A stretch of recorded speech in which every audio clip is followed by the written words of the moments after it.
Bom, uma outra questão muito importante que as pessoas têm em mente quando vão fazer o exame é entender a importância de fazer jejum e da dieta, tá? E são coisas distintas. Dieta é aquilo que o indivíduo está ingerindo na sua alimentação no dia a dia.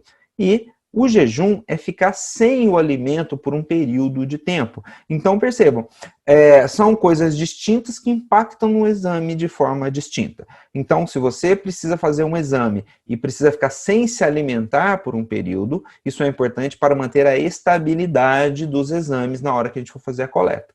Por outro lado, não adianta você fazer jejum no dia da coleta se nas semanas anteriores ao exame, as que precederam o exame, você abusou, por exemplo, de lipídios, de gorduras na dieta. Então, mesmo fazendo 12 horas de jejum, provavelmente o nível de alguns desses parâmetros dos lipídios estará mais elevado. É aí que acontece a mudança. Por exemplo, se você faz um acompanhamento nutricional e estabiliza, padroniza a sua dieta, você vai ter parâmetros de sangue normais, tá? Por outro lado, se você vai sem o jejum, ou seja, alimentado, a gente vai ter um impacto importante em alguns parâmetros de forma aguda, independente da sua dieta, se ela é uma dieta adequada, ok? Então, por que existe a recomendação de que para alguns exames a gente pode abolir o jejum ou flexibilizar o jejum? Percebam que alguns laboratórios agora, eles começam a não pedir o jejum para alguns exames. E para alguns pacientes preferencialmente, não é para todo mundo. Por exemplo, idosos, crianças, tá? E diabéticos, que são pacientes que têm questões particulares, por exemplo, deixar uma criança muito tempo sem comer é ruim, um idoso também pode prejudicar a saúde dele, assim como um diabético. Por isso que, desde 2016, o Brasil adota uma norma que está em linha com países europeus, que flexibiliza a realização do jejum para o perfil lipídico. Percebam, várias sociedades médicas, elas adotaram uma norma para flexibilizar o jejum. Nós vamos discutir isso daqui para frente na nossa aula, o que isso impacta no exame, se isso é importante ou não, e aí vocês vão tirar as próprias conclusões, fazer ou não jejum. Então percebam, lá na norma fala o seguinte, você pode fazer uma refeição usual não sobrecarregada de gorduras.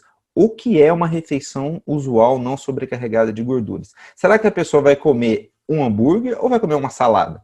Tá? Então, nós não temos controle sobre o que o paciente come. Se a gente já pede o jejum e muitas pessoas vão sem jejum ao laboratório, chega lá, mentem, a gente não tem muito controle. Então, olha o que acontece quando uma pessoa faz exame alimentado. A gente tem um exame assim, ó.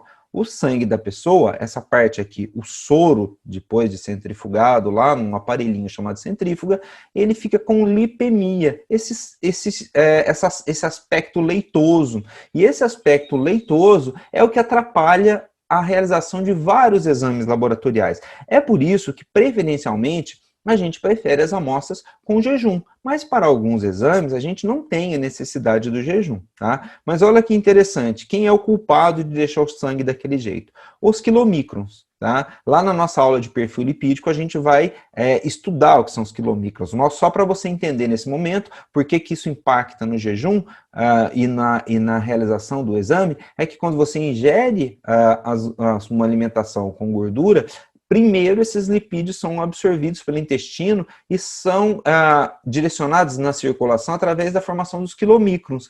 E aí eles vão para o fígado para ser metabolizado e formar as VLDLs, que depois vão ser exportados. Então, isso daí tem um tempo para que isso aconteça. E se a gente observar, esses quilomicrons, eles são riquíssimos em triglicerídeos. É por isso que a gente tem aquele aspecto leitoso lá. Então, todas essas partículas aqui, LDL, IDL, VLDL e quilomicrons, têm quantidades variadas de triglicéridos. É o que a gente vai estudar na nossa aula de perfil lipídico.